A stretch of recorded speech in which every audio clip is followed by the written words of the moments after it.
friends, you are welcome to my channel Study with Aarti Gupta. Today in this video lecture I am going to discuss a novel of Angela Carter, and the novel is The Magic Toy Shop. This novel was published in 1967 and friends ये novel जब आप पढ़ेंगे पूरा सुनेंगे इसको तो आपको W.B. येट्स की एक पोयम भी याद आएगी। मैं आपको अभी नहीं बताऊंगी कि एग्जैक्टली कौन सी पोयम है, बट आप इसको पूरा सुनिएगा तो आपको समझ आ जाएगा एग्जैक्टली कि हाँ किस पोयम का डिस्क्रिप्शन इसमें दिया गया है। तो फ्रेंड्स ज्यादा टाइम वेस्ट ना करते हुए आइए देखते हैं कि इस नॉवेल में क्या है। अदरवाइज आप लोग मैसेज करेंगे कि मैम टाइम रिड्यूस कर दीजिए, but friends before starting the video I would like to request you that if till now you did not subscribe my channel, please like, subscribe and share my channel to your friends also who are going to prepare for any exam of literature, whether it is a PhD, other state exam or UGC NET English literature, because I am sure this video will help you a lot। तो friends आइए देखते हैं कि इस novel में क्या है। Friends इस नॉवेल की स्टार्टिंग होती है मेलेनी से। मेलेनी जो कि इस नॉवेल की मेन प्रोटैगनिस्ट भी है। जब नॉवेल स्टार्ट होती है तो ये पता चलता है कि मेलेनी ने अपनी मदर की वेडिंग ड्रेस चुरा ली है और उसको पहन के रात को घर से वापस चली जाती है। जब घर से वापस निकल जाती है तो ये घर की चाबी ले जाना भूल जाती है अपने साथ। अब जब ये घर पे वापस आती है तो ये वापस आए कैसे, इसके पास तो मेन डोर की भी नहीं होती है, तो ये एक पेड़ से चढ़ के अपने घर वापस आती है। लेकिन उस प्रोसेस में जब वो पेड़ से चढ़ के घर पे वापस आती है उस प्रोसेस में इसकी वो ड्रेस जो इसकी मदर की वेडिंग ड्रेस होती है वो फट जाती है। अब इसके बाद कोई बात नहीं, सुबह होती है तो पता चलता है कि इसके पेरेंट्स की, मेलेनी के पेरेंट्स की एक प्लेन क्रैश में डेथ हो जाती है, जिसकी वजह से मेलेनी बहुत ही यहाँ परेशान होती है। अब उसका यहाँ पे कोई भी नहीं बचा है, सिर्फ उसके एक बहन और है और एक उसका भाई है। इसकी बहन का नाम होता है विक्टोरिया और भाई का नाम होता है जोनाथन। अब जब उसकी पेरेंट की डेथ हो गई है तो उसको लग रहा है कि अब मैं कहाँ जाऊँ, कोई तो चाहिए जिसके यहाँ मैं जाके रहूँ। तो ये साउथ लंदन जाती है अपने अंकल के यहाँ। इसके अंकल का नाम होता है फिलिप, जो कि बहुत ही ज़्यादा अच्छे इंसान नहीं होते हैं, बहुत सेल्फिश और क्रूअल टाइप के इंसान होते हैं। ये अंकल फिलिप के यहाँ जब पहुँचती है साउथ लंदन में तो इसके अंकल बहुत ही ज़्यादा वैल्यू नहीं देते हैं यहाँ पे। इसकी एक आंटी भी होती है, मीन्स फिलिप की वाइफ होती है मार्गरेट, जो कि म्यूट होती है, मतलब ये बोल नहीं पाती है। लेकिन मार्गरेट होती है इसका रिलेशन अच्छा होता है इन लोगों से क्योंकि वो काइंड हार्टेड होती है। यहाँ पे मेलेनी मिलती है मार्गरेट के भाई फ्रांसिस से, जो कि एक फिल्टर होता है, बहुत ही आवारा टाइप का होता है। तो अब यहाँ पे जो फिलिप थे इसके अंकल मेलेनी के, ये क्या करते थे, जो पुराने टॉयज होते थे उनको फिर से रिपेयर करके अपनी शॉप पे बेचा करते थे और ये पपेट शो चलाया करते थे, मतलब पपेट शो जो स्टेज में होती है उसको चलाया करते थे। उस पपेट शो जो ये चलाते थे उसमें इनकी हेल्प करता था फिन जो कि इनके यहाँ काम करता था।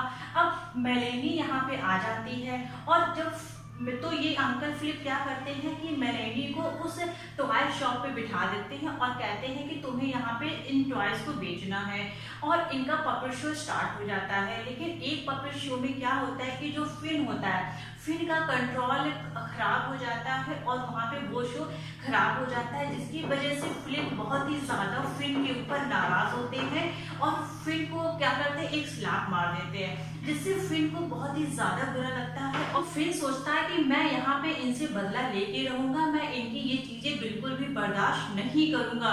और उसके बाद अब यहाँ पे फिन के मन में इनके खिलाफ एक रिवेंज की फीलिंग डेवलप हो जाती है। उसी ड्यूरेशन में फिन और मेलेनी जो एक दूसरे के क्लोज आ जाते हैं। फिन इसको एक पार्क में लेके जाता है जहाँ पे नेशनल एग्जीबिशन जो कि 1851-52 में हुआ था, वहाँ पे देखता है कि उस पार्क में किस तरीके से क्वीन विक्टोरिया का एक फॉलिन स्टैचू पड़ा हुआ है जो कि पूरी तरीके से टूट चुका था।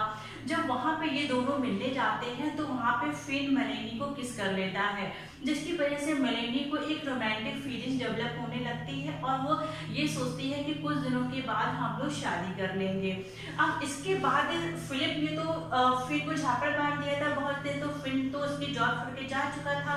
अब यहाँ पे फिलिप ये सोचता है कि क्यों ना मैं मेलेनी को अच्छे से ट्रेन कर दूँ और फिर मैं उससे पपेट शो कराऊँ और एक पपेट होगा और एक वहाँ पे मेलेनी होगी। तो यहाँ पे ये एक प्रोग्राम सेट करता है और उस प्रोग्राम में क्या करता है कि मेलेनी को व्हाइट ड्रेस पहन के आना है और ये यहाँ पे रोल प्ले करेगी लीडा का, और जो पपेट होगा वो बना होगा जोग मतलब स्वान, जो कि इसका लीडा का रेप करेगा।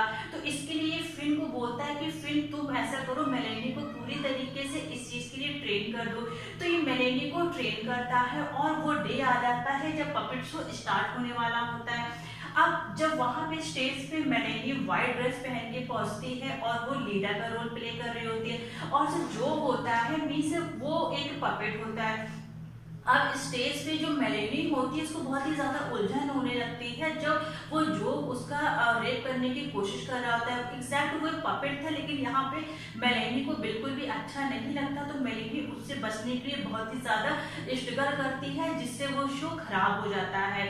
और यहाँ पे फिर वहाँ पे ऑडियंस के सामने ये बोल देता है कि ये शो अब ओवर हो गया है, अब आप लोग यहाँ से जा सकते हो। जैसे ये शो डिस्ट्रॉय हो जाता है और ये चीज फिलिप को पता चलती है, तो फिलिप यहाँ पे बहुत ही ज्यादा नाराज होता है और यहाँ पे ये मेलेनी को फिर से एक स्लैप मार देता है।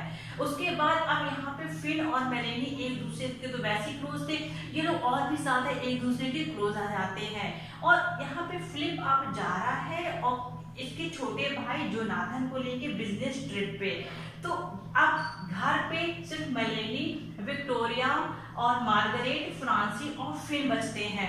तो इस ड्यूरेशन में मेलेनी को ये पता चलता है कि जो मार्गरेट है उसका अपने ही भाई फ्रांसी के साथ एक इलीगल रिलेशन है, जिसकी वजह से इसको बहुत ही ज्यादा शॉक लगता है।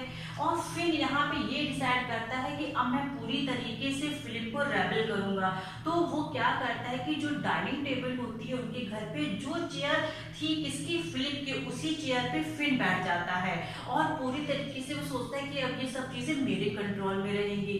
जब फिलिप वापस आता है उस जर्नी से, शॉर्ट जर्नी से जो बिजनेस ट्रिप पे गया था, तो उसको जब अपने घर की ये सारी कंडीशन पता चलती है कि किस तरीके से मेरी वाइफ मार्गरेट ने मुझे धोखा दिया और किस तरीके से फिन मेरे खिलाफ ही मेरे घर पे रेबल कर रहा है, तो उसको बहुत ही ज्यादा गुस्सा आता है और ये उस गुस्से में क्या करता है कि अपने घर में आग लगा देता है। आग लगा देता है यहाँ पे। अब मार्गरेट इस पूरी नॉवेल में कभी भी नहीं बोलती, लेकिन लास्ट टाइम पे वो मेलेनी से बोलती है कि तुम यहाँ से भाग जाओ। तो मेलेनी यहाँ पे फिन के साथ घर से बाहर निकल आती है और पूरा घर आग में जल जाता है। और नॉवेल के लास्ट में मेलेनी और फिन ये सोचते हैं कि हम लोगों ने इस वर्ड को छोड़ दिया है कि अब हम लोग न्यू वर्ड में एंट्री करेंगे, और वो चाहे हम लोग का पॉवर्टी हो या फिर हम लोग किसी भी गंदी कंडीशन में रहे, लेकिन अब हम लोग न्यू वर्ड में रहेंगे, हम लोग की शादी हो जाएगी और हम लोगों के बच्चे भी होंगे। और यहाँ पे फ्रेंड्स ये नॉवेल खत्म हो जाती है। तो आई एम श्योर कि आपको ये नॉवेल बहुत अच्छे से समझ में आई होगी और आपको ये भी समझ आया होगा कि यहाँ पे एग्जैक्टली लीडा और जोब का जो यहाँ पे सीन दिखाया गया है वो आपको किस पोयम में देखने को मिलता है। तो WBS की पोयम है द लीडा एंड द स्वान। उस पोयम में पूरा यही डिस्क्रिप्शन है जो कि इस नॉवेल पे दिया गया है। तो फ्रेंड्स आज की वीडियो में बस इतना ही। I will meet you soon with a new video lecture. Till now be safe, keep loving literature and stay tuned to Aarti Gupta. Thank you so much.